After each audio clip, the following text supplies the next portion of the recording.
See this question. This question is from Arrhenius equation. நமக்கு ஒரு graph கொடுத்துட்டாங்க. X axisல 1/2 கொடுத்திருக்காங்க. Y axisல வந்து என்ன கொடுத்திருக்காங்க? ln K கொடுத்திருக்காங்க.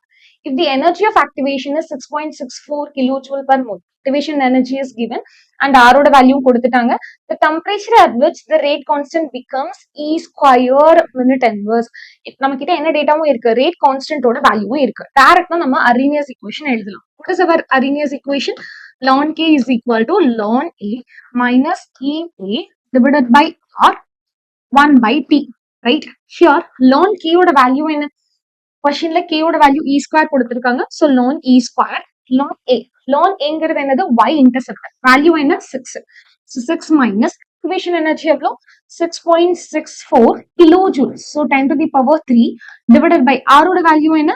8.3 கொடுத்துட்டாங்க. டெம்பரேச்சர் தான் நம்ம ஃபைண்ட் பண்ண போறோம், ரைட்? ln and E இருக்கு. அப்ப என்ன ஆகிடும்? கேன்சல் ஆகிடுச்சுன்னா you will get 2.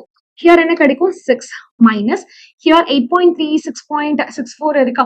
எவ்வளோ டைம்ஸ் இருந்திருக்கலாம்? இது வந்து 0.1 எடுத்துக்கலாம். This one will be 0.08 times. Means 8 times இருக்கு, right? Here இது எப்படி எழுதலாம்? 10 to the power minus 1. இங்க வரும்போது 10 to the power plus 1. இதை எப்படி எழுதலாம்? 8 into 10 to the power minus 2. Here 4 இருந்திருக்கு. 4 minus 2 2. So answer இங்க என்ன இருந்திருக்கு? 8 into 10 to the power 2 divided by என்ன இருந்திருக்கும்? Temperature. 6 இங்க கொண்டு வந்தோம்னா 2 minus 6 என்ன ஆகும்? minus 4. Here also minus is there. 8 into 10 to the power 2 divided by T. இது 1 time, இது 2 times. So here என்ன கிடைச்சிருந்திருக்கும்? 200, right? So temperature will be 200 Kelvin. Okay, check பண்ணலாமா? Answer is option 3.